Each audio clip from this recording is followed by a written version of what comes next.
Living in America as a black person, you recognize there is one set of laws for you and one set of laws for those, especially in the white community. In our book, Passive Aggressive Racism in the System of White Supremacy, I take you through times in my life when I first started noticing white supremacy. We teach you how to recognize it, identify it, and also counter it in our book. This book is a beginner's course for those that are just starting to wake up and open their eyes to see the system of white supremacy. As a black American person, you must understand this system because this system is life or death to you. How you handle it, how you deal with it, it can affect your mental health if you don't understand this system. Pick up our book, Passive Aggressive Racism and the System of White Supremacy, today on Amazon.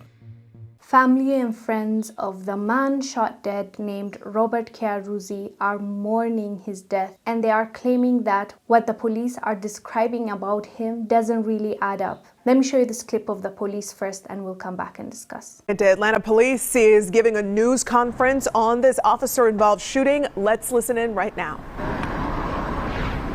Good. All right, Deputy Chief Charles Hampton Jr., Criminal Investigation Division. Shortly before 3 p.m. this afternoon, officers responded to an officer-involved shooting. What I can tell you so far what happened is that we had an off-duty Atlanta police officer working an approved extra job at the business across the street. He was summoned to another restaurant here at this plaza. Inside the restaurant, he encountered the suspect. There was some discussion going on, and then immediately there was a struggle. The struggle involved the officer's gun. The struggle went on for several minutes.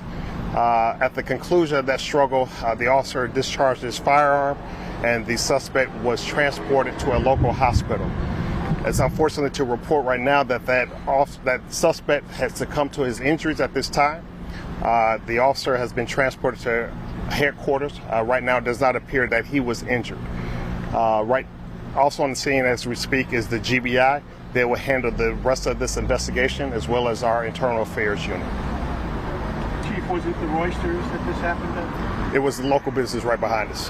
What led to the struggle over the gun? And that's still under investigation. What we were able to see, again, the officer was having an initial dialogue. I believe there was some altercation going in while the officer was summoned to that location.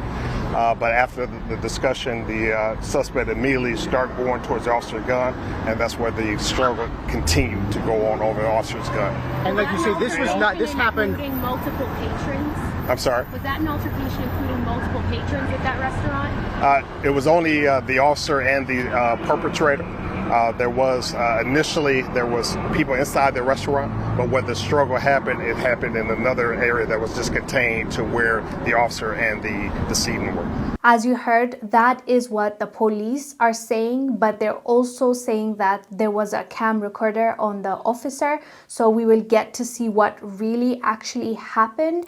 And according to the officer, there was no one around, so it was just the two of them. So we really need to see the recorded video because, you know, at this point, it's what the police officer is saying versus the reality. So we need to say, but as far as his family members, they're saying that it's unlike him and they do not believe the story adds up. And this man actually was a father and a husband. He was also a Tanzanian, so he was an immigrant in America. And this is the second killing, at least reported, an immigrant in America that was just shot dead by the police.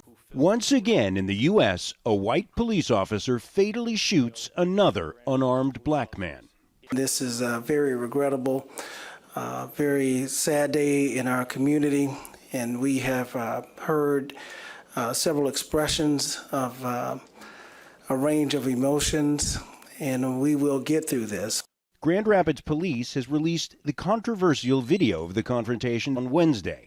A police dashboard camera captured an unarmed officer pulling over Patrick Lioya, a 26-year-old immigrant from the Democratic Republic of the Congo. As we see on this channel, all of us are seen the same way, and sometimes immigrants feel like they will be seen or treated in a different way when they are abroad. And as far as, you know, the police officers are concerned, you are a black person and that's all that matters. It doesn't matter if you're just walking out of the store or at the gas station, all they see is a black person. So, you know, this divisiveness is not helping anyone. All of us need to come together and fight white supremacy. It doesn't matter if you're in Africa or a diaspora, you know, we are still being controlled with the same people. Unfortunately, in Africa, since we're not seeing it face to face and it's through our governments, it's through our policies, and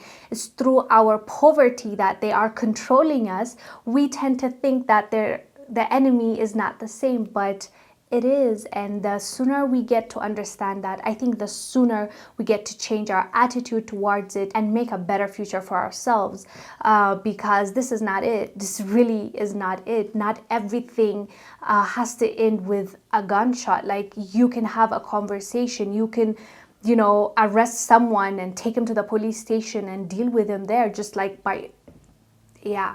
It's really sad, but we will definitely update you once the camera recorder video goes out and we see what really happened between that officer and this young man.